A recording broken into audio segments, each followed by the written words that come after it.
कि इन static electricity the electric charges remain at rest और stationery. तो स्टैटिक इलेक्ट्रिसिटी में क्या होता है कि इलेक्ट्रिक चार्जेस जो हैं वो रेस्ट में रहते हैं। रेस्ट में रहते हैं मतलब स्टेशनरी होते हैं। तो स्टेशनरी से ही ये शब्द आया है स्टैटिक, ठीक है।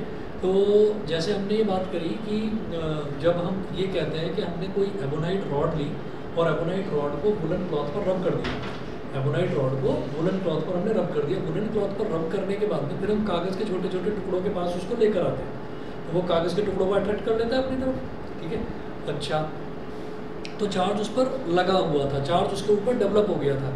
अब हमने ये कहा कि हमने क्या करा, फिर से उसको वुलन क्लॉथ से रब कर दिया और रब करने के बाद में फिर हम कागज़ के टुकड़ों के पास ले जाने से पहले हमने हाथ से उसको ना पोंछ दिया। अब हम जब देखते हैं तो वो कागज़ के टुकड़ों को अट्रैक्ट नहीं करता अपनी तरफ। इसका मतलब क्या है कि उस पर जो चार्ज डेवलप हुआ था वो रुका हुआ चार्ज था, स्टैटिक चार्ज था। वो ऐसा चार्ज था जो कि रेस्ट में है, वो मोशन में नहीं है। तो जो जिस भी इलेक्ट्रिसिटी में चार्जेस जो हैं वो रेस्ट में रहते हैं, मूव नहीं करते, ऐसी इलेक्ट्रिसिटी को हम बोलते हैं स्टैटिक इलेक्ट्रिसिटी। तो स्टैटिक इलेक्ट्रिसिटी जो है वो एक इंस्टेंट के लिए होती है, ज़रा सी देर के लिए होती है, फिर ख़त्म हो जाती है।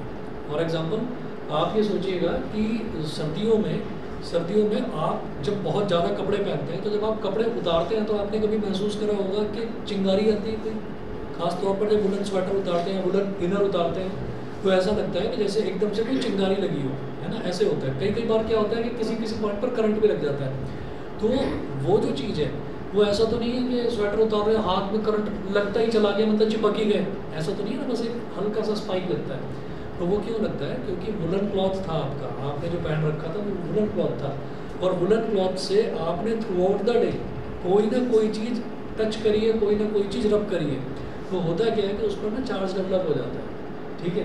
अब आप ये सोचिएगा कि अगर आपके स्वेटर पर आपने मान लीजिए बराबर में आपका फ्रेंड बैठा हुआ है ना, उसने पेन से कुछ ऐसे हाथ मार दिया, या आप डेस्क पर बैठे हुए, डेस्क पर आपका हाथ थोड़ा सा ऐसे आप लिख रहे हैं, तो वो लिखते टाइम यहाँ पर ऐसे थोड़ा वो घिसता ही है ना, तो वो थोड़ा सा लग रहा है उस पर। तो आपने कभी ऐसा करा है कि स्वेटर उतारने से पहले इसको अच्छे तरीके से पहले पोंछ लो चारों तरफ से, फिर उसके बाद उतारेंगे, है ना। तो ऐसे कभी कोई नहीं करता है। तो होता क्या है कि जब हम उसको ऐसे उतारते हैं तो उतारते टाइम ही फिर क्या होता है कि वो हमारी बॉडी के ही किसी बाल वगैरह से टच हो जाता है, और जब वो किसी बाल से यानी किसी हल्की चीज़ से टच होता है तो वो उस चीज़ को अट्रैक्ट करने की कोशिश करता है, और अट्रैक्ट हो नहीं पाता क्योंकि तभी आप उसको उतार देते हैं तो वो चट से एकदम से आवाज़ आती है, जैसे हल्की सी चिंगारी उठी है। तो ये चीज़ किस केस में होती है? जब चार्ज हमारा रेस्ट में होता है, स्टैटिक इलेक्ट्रिसिटी। उसके बाद दूसरी आती है करंट इलेक्ट्रिसिटी। करंट इलेक्ट्रिसिटी का मतलब क्या है? जैसे आपने मैथ्स में क्वेश्चंस भी करे हैं कि अपस्ट्रीम मोशन, डाउनस्ट्रीम मोशन, तो उसमें जो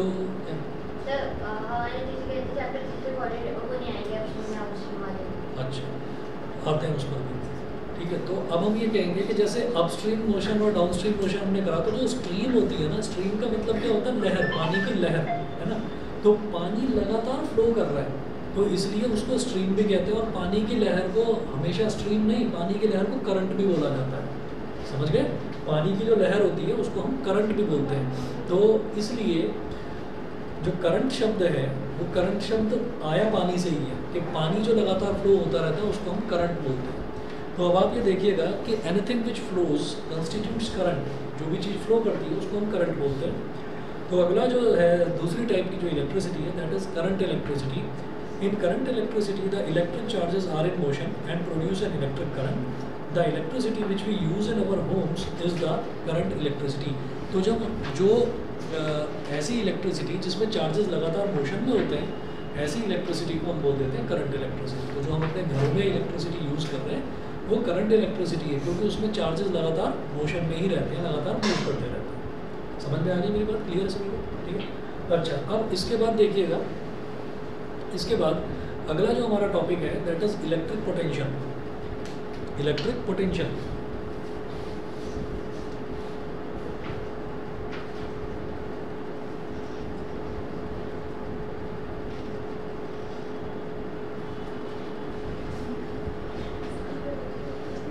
इलेक्ट्रिक पोटेंशियल तो आपने कई बार सुना होगा कि कई बार टीचर्स जो हैं वो डांट देते हैं, है ना, कि नालायक हो तुम, कुछ नहीं कर सकते, कुछ नहीं हो सकता तुम्हारा, कई बार ऐसे कह देते हैं। और कई बार टीचर्स जो है थोड़ा मोटिवेट भी कर देते हैं कि नहीं पढ़ तो नहीं रहे हो, लेकिन अगर तुम चाहो तो मैंने ऑब्जर्व करा तुम्हारे अंदर बहुत पोटेंशियल है।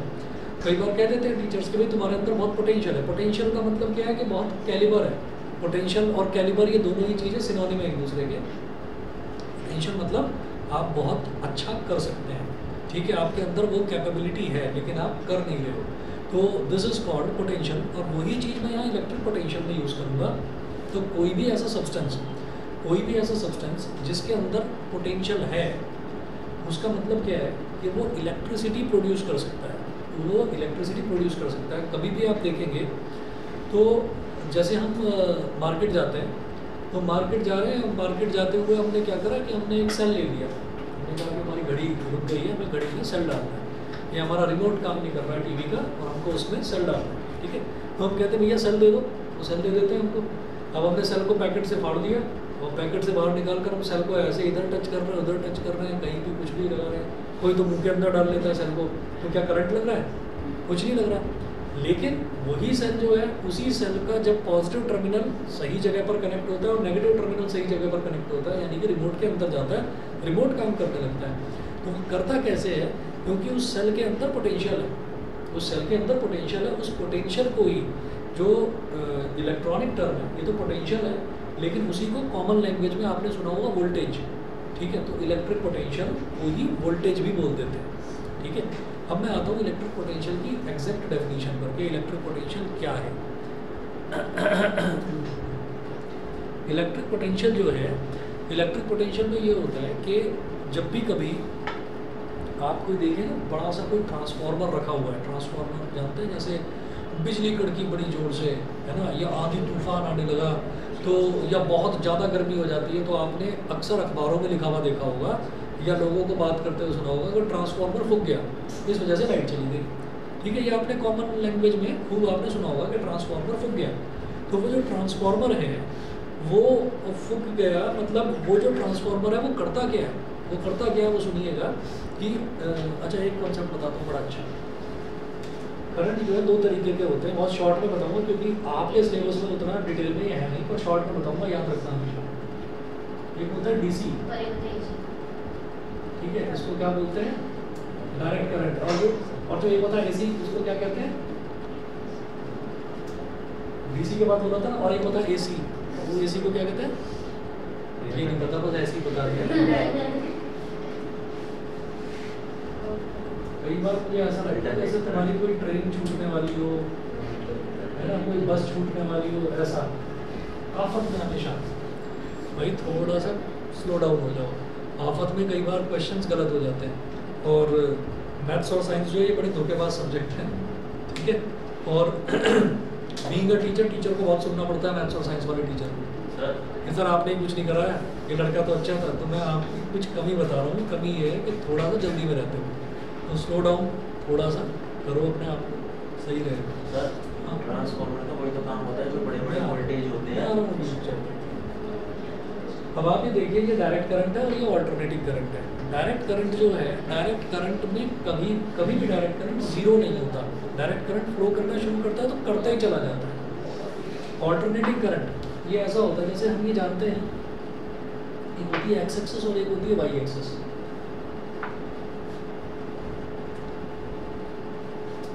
वोल्टेज और करंट, ये ग्राफ है वोल्टेज और करंट के बीच में। करंट को आई से रिप्रेजेंट करते हैं, वोल्टेज को बी से रिप्रेजेंट करते हैं। बहुत शॉर्ट में एक छोटी सी चीज़ बताता हूँ, शायद समझ जाओगे। वोल्टेज धीरे धीरे बढ़ती रहती है ना, और करंट ऐसे रहेगा। तो डायरेक्ट करंट में ऐसा होता है, या बल्कि टाइम लिखिएगा, टाइम एक्स एक्सिस पर टाइम, ये टाइम बीतता जाएगा, 1 सेकंड 2 सेकंड 3 सेकंड टाइम बीतता जाएगा, लेकिन जो करंट है, करंट की वैल्यू फिक्स है। इसको बोलते हैं डीसी। डीसी मतलब डायरेक्ट करंट। ऑल्टरनेटिंग करंट मतलब जो ऑल्टर करता है, जो बार बार चेंज करता रहता है खुद को। कैसे? ये ऐसे होता है कि पहले मैक्सिमम जाएगी वैल्यू, फिर 0 पर आ जाएगा, फिर ऐसे। ये ग्राफ होता है इसका, स्टैंडर्ड ग्राफ। जैसे किसी भी चीज़ का ग्राफ है, तो ये ग्राफ है उसका। तो अब करंट जो है ना, वो यहाँ पर इस पॉइंट पर ये एक्स एक्सिस पर आ गया, ये ग्राफ एक्स एक्सिस पर आ गया। तो एक्स एक्सिस पर वाई की वैल्यू क्या होती है? एक्स एक्सिस पर वाई की वैल्यू क्या होती है? 0। ऐसे यहाँ पर भी y की वैल्यू 0, ऐसे यहाँ पर भी y की वैल्यू 0। y पर मैंने क्या ले रखा है, करंट, ठीक है। ये जो अल्टरनेटिंग करंट है ये घरों में सप्लाई करा जाता है, ठीक है। और ये जो डायरेक्ट करंट है ये डायरेक्ट करंट आता है ट्रांसफार्मर तक, ठीक। तो ये जो घरों में सप्लाई करा जाता है ना, जैसे मान लीजिए कहीं पर कोई वायर है और आपने उस वायर को टच कर लिया, तो वायर को टच कर लिया तो बड़ी जोर से झटका लगेगा आपको, ठीक है। ह्यूमन बॉडी की टेंडेंसी है, कंट्रोल एंड कोऑर्डिनेशन वाले चैप्टर में हम इस चीज़ को पढ़ेंगे। एक होता है रिफ्लेक्स एक्शन। रिफ्लेक्स एक्शन ये है कि किसी ने रिफ्लेक्स एक्शन, तो किसी ने आप ऐसे ही जा रहे हो, ऐसे कहीं आपका ध्यान है और आप ऐसे सीधे सीधे जा रहे हो, उधर से किसी ने ना बॉल उछाल दी आपकी तरफ, बड़ी बॉल है या चलो छोटी बॉल भी है, उछाल दी, तो कहीं ना कहीं सबकॉन्शियसली आप साइड से आपको लग रहा है कि अरे कोई बॉल आई है, कोई चीज़ उड़ती हुई आई है इधर से। कई बार ऐसा भी होता है कि आप सीधे जा रहे हैं, ये माइंड का खेल है, 3 तरीके के ब्रेन्स हैं, ये आपका ये हिंड ब्रेन, ये मिड ब्रेन और ये फोर ब्रेन, ठीक है। तो ये जो पीछे वाला दिमाग है, ये जो पीछे होता है ना, ये सबसे तेज दिमाग यही होता है, तो पीछे होता है, ठीक है। तो अब कहा तो ये भी जाता है कि जब छोटा बच्चा होता है उसको कोई चीज़ समझ में नहीं आती है ना, और खूब टीचर सिखा देता है, मम्मी पापा सिखा देते हैं, कोई चीज़ नहीं समझ में आती तो उसके यहाँ पर गर्दन पर पीछे पटाख से लगा देते हैं। वो लगाते क्यों है कि उसके जो ये वाला सिस्टम है ना, इसको रिफ्रेश करने के लिए, है ना, कि ये रिफ्रेश हो जाए, भाई सीखना शुरू कर, है ना, अकल डेवलप कर अपनी। तो ये जो चीज़ है ये कहीं ना कहीं किसी न किसी चीज़ को ऑब्जर्व कर लेती है। जैसे हमारी लाइन ऑफ साइट, हमने आप ह्यूमन आई एक कलरफुल वर्ड पढ़ेंगे इसी साल, है ना। तो ये होता है कि हमारी लाइन ऑफ साइट हमेशा सीधी लाइन में चलती है। लाइट वाले चैप्टर में भी हमने यही देखा, लाइन ऑफ साइट ऐसे घूमते हुए नहीं जाती कि भाई मैं तेरे को देखना चाह रहा हूँ लेकिन मेरी साइट ना ऐसे इधर उधर से घूमते हुए आएगी, अब देखो सीधा देख, ऐसा नहीं होता कि नज़र इधर उधर से घूम के आए। लेकिन क्या है कि बायोलॉजिकल फैक्ट, ये तो हो गई फिजिक्स की कहानी कि लाइन ऑफ साइट सीधी जाएगी। बायोलॉजिकल फैक्ट ये है कि हम ऐसे खड़े हुए हैं लेकिन बाजू में कोई इधर है, कोई इधर खड़ा हुआ है, वो हमको घूरे जा रहा है, तो हमको एहसास हो जाता है कि कोई घूर रहा है हमको। तो आगे सुनिए जरा मेरी बात, जो मैं जिस चीज़ पर आना चाह रहा हूँ। तो इधर से किसी ने बॉल उठाई और बॉल उछाल दी हमारी तरफ को, तो अचानक से हमारा हाथ ऐसे हो जाता है। हमको कोई सिखाता नहीं है, छोटा बच्चा भी है, छोटे बच्चे को भी अगर कोई पैर पर डंडी मारता है तो वो पैर अपना ऐसे मोड़ देता है, ठीक है। तो वो रिफ्लेक्स एक्शन है। रिफ्लेक्स एक्शन मतलब ये सिग्नल आपके माइंड से नहीं आ रहा है, ये सिग्नल आपकी स्पाइनल कॉर्ड से आ रहा है, और स्पाइनल कॉर्ड जो है वो आपके ब्रेन से कनेक्टेड है। तो ऐसे जो एक्शंस होते हैं कंट्रोल एंड कोऑर्डिनेशन में मैं पढ़ाऊंगा इस चीज़ को, जो जिनमें माइंड इन्वॉल्व नहीं होता, सिर्फ ये हिंड ब्रेन इन्वॉल्व होता है, और हिंड ब्रेन कनेक्टेड है हमारा स्पाइनल कॉर्ड से, ठीक है। तो हिप्स की टेल से लेकर और बिल्कुल ऊपर तक, ठीक है, हमारा माइंड तक स्पाइनल कॉर्ड कनेक्टेड है। स्पाइनल कॉर्ड ज़्यादा जो डायरेक्ट कनेक्शन है उसका यहाँ पर है हिंड ब्रेन से।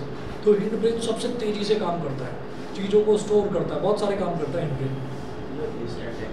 अब सुनिए, तो जैसे ये चीज़ हुई ना कि रिफ्लेक्स एक्शन है हमारा, तो उसी तरीके से क्या है कि गलती से हमने करंट का एक तार छू लिया, हमने मोबाइल फ़ोन का चार्जर लगा रखा था या कोई बिजली का तार जा रहा था, उसको हमने गलती से छू लिया, और वो चीज़ ऐसी है जो हमारी बॉडी एक्सेप्ट करने को तैयार नहीं है।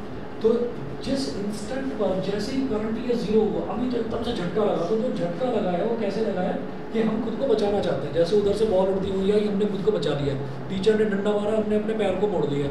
This is called reflex action, जिसमें बॉडी खुद को सेव करती है, बचाती है।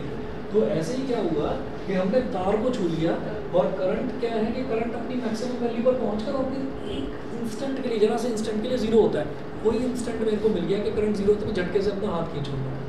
और डायरेक्ट करंट में वो चीज़ नहीं मिलती, डायरेक्ट करंट में वो मौका ही नहीं मिलता। अगर आपने छू लिया तो भाई वो करंट चेंज नहीं होने वाला, वो करंट फ्लो ही होता चला जाएगा। पूरी बॉडी को जब तक जलाकर राख नहीं कर देगा तब तक वो फ्लो ही होता चला जाएगा पूरी बॉडी से। बिल्कुल।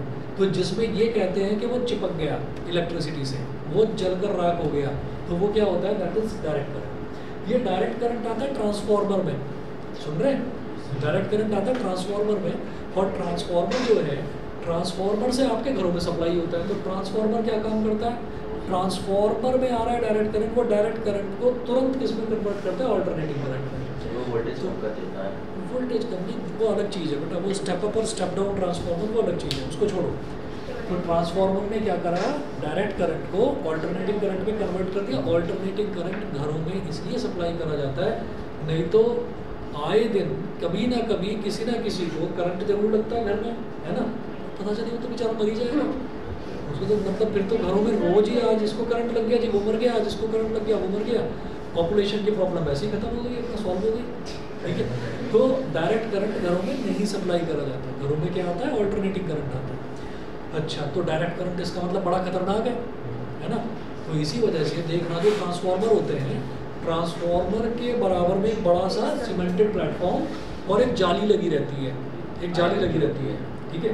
तो वो क्या होती है कि वो प्रोटेक्शन के लिए होती है। कोई भी जो इतना हाई वोल्टेज करंट जिसमें डेवलप हो रहा है, ठीक है, जिसमें इतना हाई वोल्टेज करंट है, वो अपने आसपास एक ना इलेक्ट्रिक फील्ड डेवलप करता है। क्या डेवलप करता है? Electric field. इलेक्ट्रिक फील्ड एक ऐसा ऑरा है, एक ऐसा एरिया है जिस एरिया में अगर कोई कंडक्टर चला गया तो वो इलेक्ट्रिक करंट की प्रेजेंस को महसूस करेगा। आपको ट्रांसफार्मर के बराबर में कोई लोहे की छड़ी रख देनी है, करंट फ्लो करना शुरू कर जाएगा उसमें। समझ रहे हैं? इसका मतलब क्या है कि हवा में भी करंट फ्लो करता है। सर जो आयरन की जाली है उससे कोई झूले तो जा सकता है, वो चांसेस है, लेकिन वो जो जाली है ना उसको भी एक दूरी पर बनाया जाता है। अब जैसे ये लैपटॉप है, अब जैसे ये मोबाइल फ़ोन रखा हुआ है, इस मोबाइल फ़ोन के आसपास कैसे, तो मैं पॉकेट में लेकर घूम रहा हूँ, कोई करंट तो नहीं लग रहा। लैपटॉप पर तो हम काम कर रहे हैं, कोई करंट तो नहीं लग रहा है। लेकिन क्या हम ट्रांसफार्मर को टच कर सकते हैं? नहीं कर सकते। ट्रांसफार्मर के जो आसपास का एरिया है वो एक एरिया होता है कि इतना एरिया है। अब मान लो वो सीमेंटेड प्लेटफॉर्म बना रखा है, तो कोई सीमेंटेड प्लेटफॉर्म पर ही ऐसे टेक लगाकर खड़ा हो जाएगा क्या? कभी नोटिस करना, ये जो बड़ा फेमस मॉल है यहाँ पर RDC वाला, जो गॉड मॉल के ठीक सामने काफ़ी बड़ा ट्रांसफार्मर रखा हुआ है, लोग अपनी गाड़ियाँ लगाते हैं। तो जो पार्किंग वाला बंदा है ना, वो ट्रांसफार्मर के आजू बाजू भी गाड़ी नहीं लगने देता, कहते हैं ये एरिया खाली रखना भैया। फिर भी कुछ बेवकूफ़ें लगा जाते हैं, ठीक है। तो गाड़ी भी किसकी बनी हुई है? मेटल की बनी हुई है, करंट आ सकता है उसके अंदर। और ख़ास तौर पर ये बरसात के मौसम में इसमें बहुत हो जाता है, क्योंकि इसमें पूरे एटमॉस्फेयर में बारीक वाटर ड्रॉपलेट्स होती है ना। तो और वाटर जो है वो एक गुड कंडक्टर है इलेक्ट्रिसिटी का, तो उससे क्या है कि करंट फ्लो कर जाता है, ठीक है। तो ध्यान रखना चाहिए, ठीक। अब सुनिए ज़रा, तो ये क्या कहलाता है? उसके आसपास का एरिया इलेक्ट्रिक फील्ड, और इसीलिए उस पर खोपड़ी बनी रहती है, डेंजर ऐसे करके, है ना, लिखा रहता है 440 वोल्ट खतरा लिखा रहता है। तो ये जो चीज़ होती है ना, वही एक बड़ी इलेक्ट्रॉनिक डिवाइस है, उसके आसपास एक एरिया बनता है, that area is called electric field. Electric field, समझ गए? अब हमने एक चीज़ करी थी, क्या? चार्ज करा था। अब चार्ज रखा हुआ बहुत दूरी पर, बहुत दूरी पर मतलब कहाँ? इनफाइनाइट दूरी पर, ऐसी दूरी पर जिसको मेजर ना किया जा सके, बहुत दूर रखा। अब हमने क्या करा, हमारे पास एक इलेक्ट्रिक फील्ड है। तो इलेक्ट्रिक फील्ड क्या है कि भाई हमने मेज़र करा, हमारे पास इलेक्ट्रिक फील्ड मेज़र करने की डिवाइस थी, गैल्वेनोमीटर बोल देते हैं। हमने उसको गैल्वेनोमीटर हमने उसको मेज़र करा और हमने कहा कि ये जो इतना एरिया है ना, ये इतना एरिया, ये खतरनाक है, इसमें इलेक्ट्रिक फील्ड है, ठीक है। तो इसमें क्या है? इलेक्ट्रिक फील्ड, ये पूरा इलेक्ट्रिक फील्ड।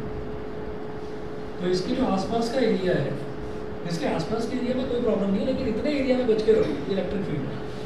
तो इस इलेक्ट्रिक फील्ड में मैं एक चार्ज को लेकर आता हूँ, एक चार्ज, कोई भी चार्ज है, एक चार्ज लिया हमने और उस चार्ज को इनफाइनाइट दूरी से, बहुत दूरी से, और हमने लाकर यहाँ पर प्लेस कर दिया एक इलेक्ट्रिक फील्ड में। एक चार्ज था Q और ये कहाँ पर था? इन्फिनिटी पर रखा हुआ था, बहुत दूरी पर। इन्फिनिटी समझते हैं ना सब बच्चे, बहुत ज़्यादा दूरी पर। तो यहाँ से मैं इसको डॉटेड लाइन इसलिए बना रहा हूँ क्योंकि मुझे पता नहीं कितनी दूरी पर है। तो यहाँ से हम इसको लेकर आए और हमने कहाँ रख दिया? पॉइंट A पर। इसके अंदर एक पॉइंट A लोकेट कर दिया कि यहाँ पर हमने इसको रख दिया। तो इन्फिनिटी से किसी चार्ज को इलेक्ट्रिक फील्ड में लाने में जितना वर्क डन करना पड़ता है, that work done is called electric potential. समझ गए? इन्फिनिटी से किसी भी चार्ज को, जैसे मान लीजिए मैंने कहा कि ये यहाँ पर एक कपड़ा रखा हुआ है, इसको उठाकर यहाँ सोफे पर रख दो, ठीक है। तो उठाकर उठाने में कुछ फोर्स लगानी पड़ी, ठीक है। फिर कुछ फोर्स लगानी पड़ी चलने में, और फिर वहाँ तक उसको रख दिया। तो फोर्स लगाई और यहाँ से यहाँ तक मान लो 2 मीटर है या 3 मीटर, तो डिस्प्लेसमेंट हुआ, और फोर्स इनटू डिस्प्लेसमेंट क्या कहलाता है? वर्क डन, ठीक है। तो वो जो वर्क डन है, एक चीज़ को यहाँ से उठाकर यहाँ रखने में जो वर्क डन करना पड़ा, that is called electric potential. एक चार्ज को इन्फिनिटी से यहाँ पर लाने में जो वर्क डन करना पड़ा, इलेक्ट्रिक फील्ड में लाने में जो वर्क डन करना पड़ा, that is called electric potential. समझ गए? ठीक है। अब इसी तरीके से अब हमने क्या करा, यहाँ से लेकर आए इन्फिनिटी से यहाँ लाकर रख दिया, this is called electric potential. फिर हमने कहा अब क्या करना है भाई, अब ये जो यहाँ पर आपने चार्ज को रखा था, अब इसको यहाँ से उठाकर यहीं इसी इलेक्ट्रिक फील्ड में ए से उठाकर बी तक ले जाओ। ठीक है। यहाँ से यहाँ तक ले जाने में जो वर्क डन करना पड़ा, डब्ल्यू ए बी, ये जो वर्क डन है this is called potential difference. This is called potential difference, और कॉमन लैंग्वेज में इस पोटेंशियल डिफरेंस को ही वोल्टेज बोला जाता है। Potential difference for voltage. सही है? समझ गए? तो इसकी डेफिनेशन यही है। अब जरा सुन लीजिए, ये जो मैंने आपको कहानी समझाई है, पहली चीज़ तो आपको ये बताई गई थी कि ट्रांसफार्मर किस लिए यूज़ होता है। डायरेक्ट करंट अगर किसी ने छू लिया निपट जाएगा। ठीक है। कब बचने के चांसेस क्या हैं कि आपने पीछे से ही करंट को स्विच ऑफ कर दिया हो। डायरेक्ट करंट में और ऑल्टरनेटिंग करंट में, दोनों में डिफरेंस ये है कि ऑल्टरनेटिंग करंट एक इंस्टेंट पर जीरो होता है, बार बार जीरो होता रहता है। अब सुनिएगा, आज चले जाना घर पर और कोई भी इलेक्ट्रॉनिक आइटम उठाना, जैसे यहाँ पर ये लैपटॉप का चार्जर रखा हुआ है, ये कैमरा का चार्जर है, ये नीचे लैपटॉप का चार्जर है, मोबाइल फ़ोन का चार्जर, कोई भी चीज़ इलेक्ट्रॉनिक आइटम जो इजीली, जिस पर उसके ना टेक्निकल स्पेसिफिकेशन लिखे हुए हो, तो उस पर एक चीज़ ज़रूर देखना, उस पर लिखा होगा 50 हर्ट्ज़। 50 हर्ट्ज़, हर्ट्ज़ जानते हैं क्या होता है? इसकी यूनिट है हर्ट्ज़, किसकी यूनिट है?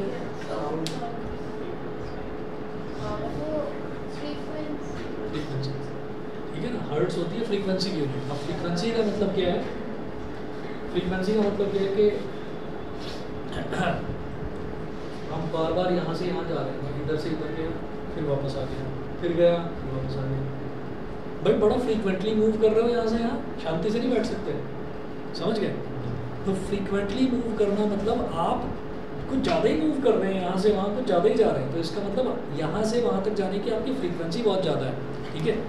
करंट बार बार उनको जीरो कर रहा है, अभी जीरो करा, फिर घूम कर आया, फिर जीरो कर दिया, फिर जीरो कर दिया, तो करंट बार बार अपने आप को जीरो कर रहा है। ठीक है। तो 50 हर्ट्ज़ का मतलब क्या है कि करंट 1 सेकंड में, और फ्रीक्वेंसी की डेफिनेशन होती है नंबर ऑफ रिवॉल्यूशंस पर सेकंड, नंबर ऑफ रिवॉल्यूशंस पर सेकंड। तो जो करंट है 1 सेकंड के अंदर 50 बार अपने आप को, 1 सेकंड क्या होता है? एक क्लिक, बस चुट की बजाय 1 सेकंड हो गया, 1 सेकंड में 50 बार खुद को जीरो कर रहा है। तो इसका मतलब बहुत सेफ करंट है भाई, टच करते ही बस हल्का सा ही झटका लगेगा बस। ठीक है। तो इस वजह से घरों में ये करंट यूज़ करा जाता है। अब सुनिए, ये जो ट्यूबलाइट जल रही है यहाँ पर, ये जो फैन चल रहा है, ये क्या होता है? ये 1 सेकंड के अंदर 50 बार ऑफ होता है। ट्यूबलाइट 1 सेकंड के अंदर 50 बार ऑफ होती है। समझ रहे हैं? ये क्यों चल रहा है? ये क्यों चल रहा है? फिर अपनी इनर्शिया की वजह से। एक बॉल को लिया, एक बॉल को ऐसे फेंक दिया, ठीक है, तो अभी फोर्स लगा रहे थे, या चलो एक कोई साइकिल है, साइकिल पर लगातार फोर्स लगाते जा रहे हैं, चलती जा रही है, फोर्स लगाना छोड़ दिया तो क्या रुक गई? एकदम वहीं ब्रेक लग गए? नहीं ना, थोड़ी दूर तक चलती है, तो वो थोड़ी दूर तक क्या है, उसके अंदर एक प्रॉपर्टी डेवलप हो गई, इनर्शिया, उसकी वजह से चलती है। तो फैन के अंदर इनर्शिया डेवलप हो गया है, इसलिए चल रहा है। ठीक है। कोई हमारे पास एक्सट्रीमली हाई क्वालिटी का कैमरा हो, जैसे हम ये कहते हैं कि हमने कोई एक वीडियो देख रहे हैं, अब वो बंदा बहुत धीरे धीरे बोल रहा है, तो हम क्या करते हैं? 1.25 टाइम्स कर देते हैं, 1.5 टाइम्स कर देते हैं, कोई 2 टाइम्स कर देता है, फास्ट बढ़ा दो इसको। अब स्लो करने वाला कोई वीडियो कैमरा हो या कोई डिवाइस हो जिसमें हम स्लो कर सकें, कितना टाइम स्लो करना है? 1/50 टाइम्स, बहुत ज़्यादा हो गया, बहुत ज़्यादा स्लो। तो ऐसी कोई डिवाइस हो तो हम ट्यूबलाइट की तरफ देखकर वीडियो बनाएं और उसको 1/50 टाइम्स स्लो कर दें, तो ट्यूबलाइट ब्लिंक करती हुई दिखाई देगी। ठीक है। ट्यूबलाइट ब्लिंक करती हुई दिखाई देगी। इसका मतलब क्या है? 1 सेकंड में 50 बार ट्यूबलाइट ऑफ हो रही है। ठीक है। तो है क्या, हम कहेंगे ऐसे तो इलेक्ट्रॉनिक आइटम्स ख़राब हो जाएंगे, हाँ हो जाएंगे, पर जान से ज़्यादा इंपॉर्टेंट तो नहीं है ना कोई चीज़। ठीक है। तो इस वजह से कोई भी इलेक्ट्रॉनिक आइटम हो, इंडिया में 50 बार ऑफ होता है 1 सेकंड में, अमेरिका में और स्टैंडर्ड्स आई हैं क्योंकि वहाँ के लोग अपनी जान को और ज़्यादा इम्पोर्टेंट समझते हैं, तो वहाँ पर 60 हर्ट्ज़ है कि 1 सेकंड में 60 बार ऑफ होगा, ठीक है। 60 से ऊपर कहीं स्टैंडर्ड्स है नहीं, ठीक है। सर जो हमारे घर में AC सप्लाई आती है कितने की होती है? सब जगह 220 वोल्ट है, ठीक है। तो आधी आती है, जितना ट्रांसफार्मर तक पहुँचता है 440 वोल्ट, ठीक है, और घरों में पहुँचता है 220 वोल्ट। स्टेबलाइजर का काम यहाँ पर होता है कि जब कहीं पर ट्रांसफार्मर ख़राब क्वालिटी का है, वो अच्छे से वोल्टेज पहुँचा नहीं पा रहा है, कि पहुँचनी तो 220 वोल्ट चाहिए थी, लेकिन वायर में इतना लॉस हो रहा है रास्ते में कि आपके पास 200 वोल्ट ही पहुँच रही है या 150 वोल्ट ही पहुँच रही है, तो ट्रांसफार्मर उसका स्टेबलाइजर का काम होता है वोल्टेज को स्टेबल करना, बढ़ा देना। ये किसी किसी जगह ऐसा भी होता है कि बहुत ज़्यादा वोल्टेज आ रही है, तो वो इलेक्ट्रॉनिक डिवाइसेस को ख़राब करने लगता है, तो वहाँ उसको वो घटा देता है। ये काम मतलब बढ़ा के 70 दोनों चीज़ें होती हैं, स्टेबलाइजर दोनों तरीके के आते हैं, समझ गए। तो भाई ये तो ट्रांसफार्मर का काम था इलेक्ट्रिक फील्ड बनाना, और इलेक्ट्रिक फील्ड जो होता है उस इलेक्ट्रिक फील्ड में अगर मैं कोई चार्ज को लाकर रख दूँ तो जो वर्क करा जाता है that work is called electric potential. Electric field में ही एक चार्ज को लाकर रखा, उसको यहाँ से यहाँ शिफ्ट कर दिया, तो जो वर्क डन करना पड़ा that is called potential difference, और उसको हम वोल्टेज बोलते हैं, ठीक है। अब सुनिए जरा आगे।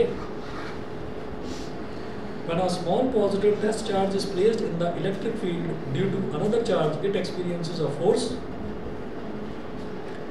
It experiences a force. एक मिनट वेट करिए भाई। हेलो, जी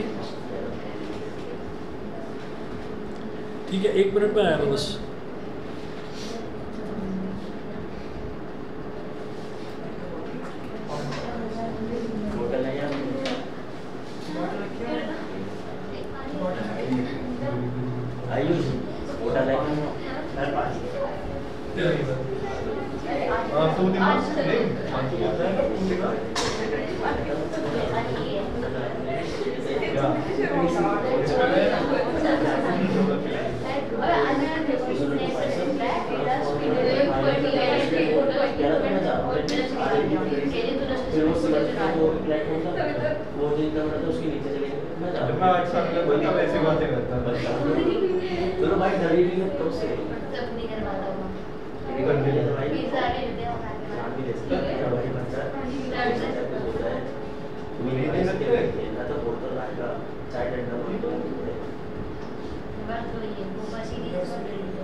ये बिजली देता है 220 वोल्टेज की। तो है तो एसी। हाँ तो क्या हुआ? तो ये बिजली दे रहा है? नहीं, हवा फेंकता है। ये बिजली है? इसके अंदर जो आ रही है वो बिजली है। तो ये खुद को ही तो दे रहा है एसी। पर ये हमें तो हवा दे रहा है। हाँ तो वही तो पूछ रहा हूँ। क्या पूछ रहा है? ये करंट दे रहा है हवा दे रहा है? हवा दे रहा है। तो करंट क्यों नहीं दे रहा? करंट तो इसके अंदर आ रहा है ना, जिससे वो हवा अरे पैदा कर करंट रहा के है।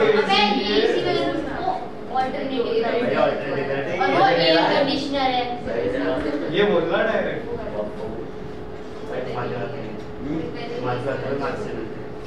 बात हो गई? भाई मैं घुमाता था पहले, अगर किसी का आंसर नहीं आता एक ही बात को तीन बार लिखते हैं, अलग अलग लाइन। मैंने बात मार्क्स में बोर्ड में बोर्ड में मुझे बात पूछ रहा था।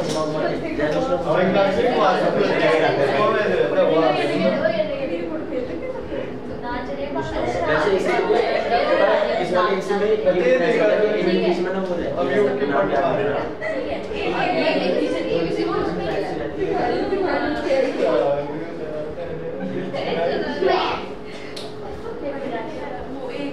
अरे ये डिफरेंस होता है बस इस वाले इसी में और इस वाले इसी में।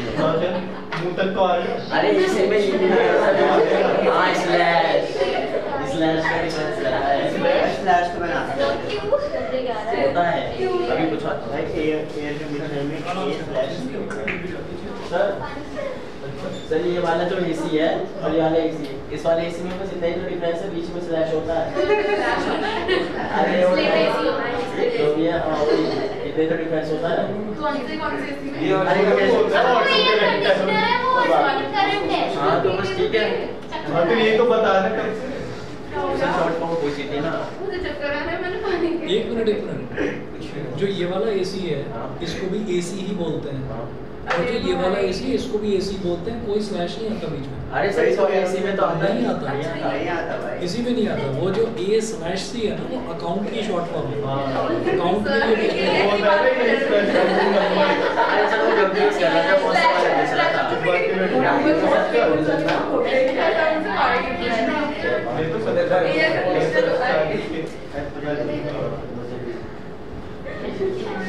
ये बात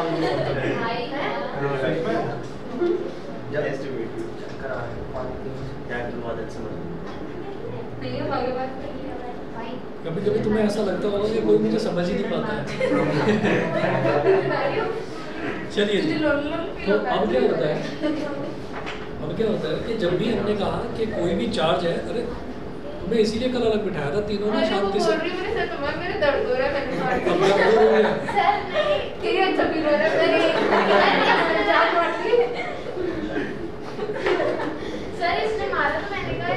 ये बढ़िया।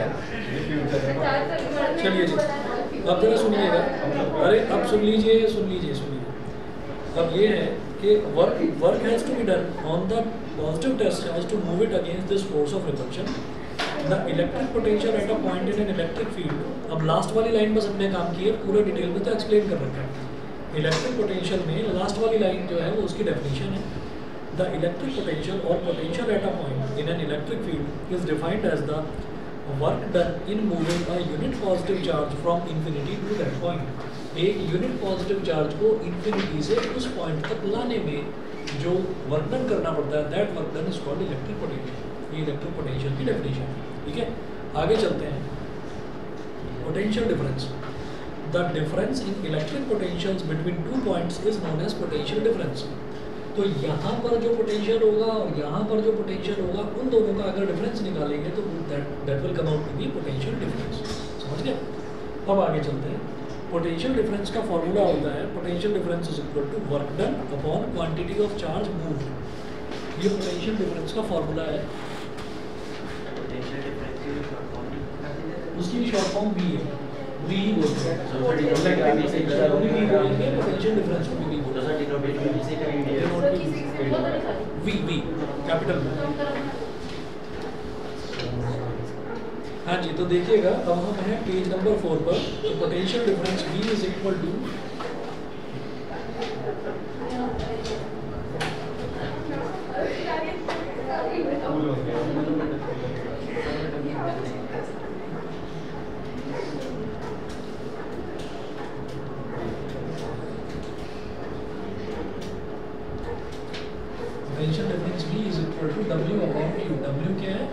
डन, और क्यू क्या है, चार्ज। ठीक है, तो ये हमारा फॉर्मूला है इसका।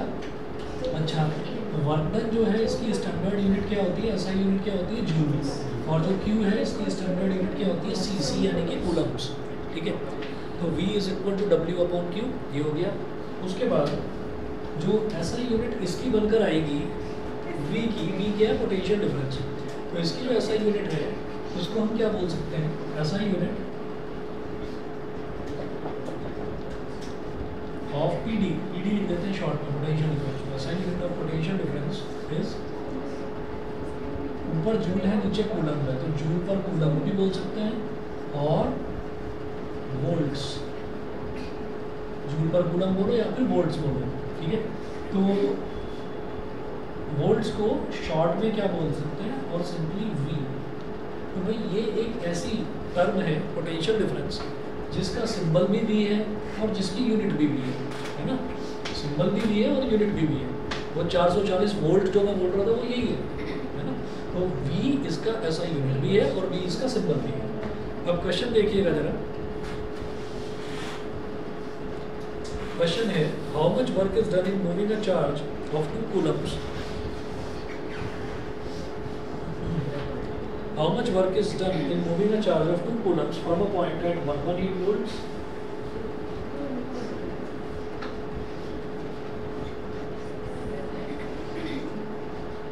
from a point at 118 volts। तो मान लीजिए एक पॉइंट पर इलेक्ट्रिक पोटेंशियल दे रखा है 118 वोल्ट, और दूसरा पॉइंट मान लीजिए B है, उस पर जो इलेक्ट्रिक पोटेंशियल है वो दे रखा है 128 वोल्ट, ये दे रखा है।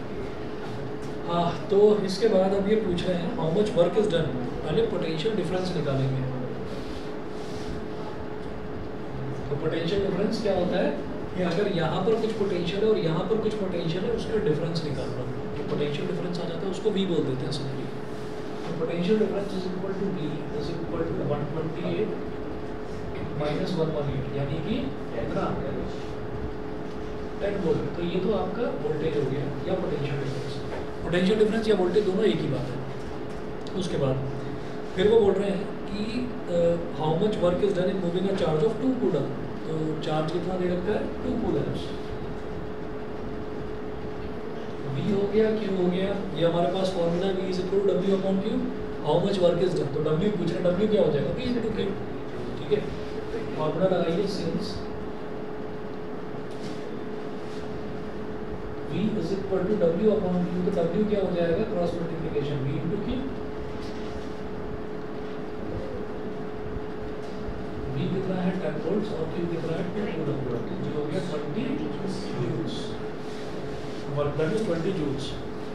अब ऐसे ही सेकंड क्वेश्चन देखिएगा, how much energy is given to, how much energy is given to each coulomb of charge. Each coulomb का मतलब, ईच का मतलब क्या होता है, 1 है ना, ईच का मतलब हर एक के लिए, तो इसका मतलब 1। तो चार्ज कितना दे रखा है, 1 कूलम। तो नेक्स्ट क्वेश्चन है उसमें Q कितना दे रखा है, चार्ज कितना दे रखा है, 1 coulomb passing through 6 volt battery. तो 6 वोल्ट बैटरी यानी कि पोटेंशियल डिफरेंस कितना दे रखा है बैटरी का, 6 वोल्ट। ठीक है, अब वो पूछ रहे हैं एनर्जी बताइए कि कितनी एनर्जी पास कर रही है। तो होता क्या है, हाँ होता क्या है कि अगर मैं W बोलूँ यानी कि वर्क डन बोलूँ या मैं एनर्जी बोलूँ, एक ही बात है। रीज़न क्या है कि कोई भी इलेक्ट्रिक डिवाइस हो, कोई भी ह्यूमन बीइंग हो, वो वर्क कितना कर सकता है जितनी उसके पास एनर्जी है। ठीक है, तो जितनी एनर्जी होगी किसी के भी पास, वो उतना ही तो वर्क करेगा। तो इसी वजह से आपने ये देखा होगा कि एनर्जी जो है, एनर्जी की यूनिट भी जूल होती है और वर्क डन की भी यूनिट जूल होती है। तो दोनों एक ही बात है। तो अगर आप V is equal to W upon Q लिखो या एनर्जी अपॉन Q लिखो, एक ही बात है। ठीक है, तो V is equal to energy upon Q, तो एनर्जी क्या हो जाएगा, V इंटू Q।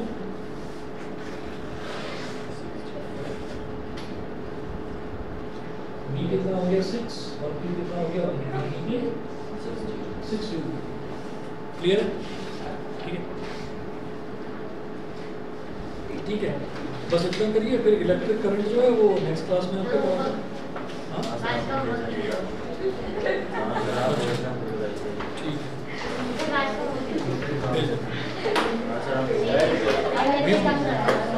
भाई भी लगाता है नोट्स में तो मंडे को हफ्ते में डिले से डिले होता जा रहा है। मैं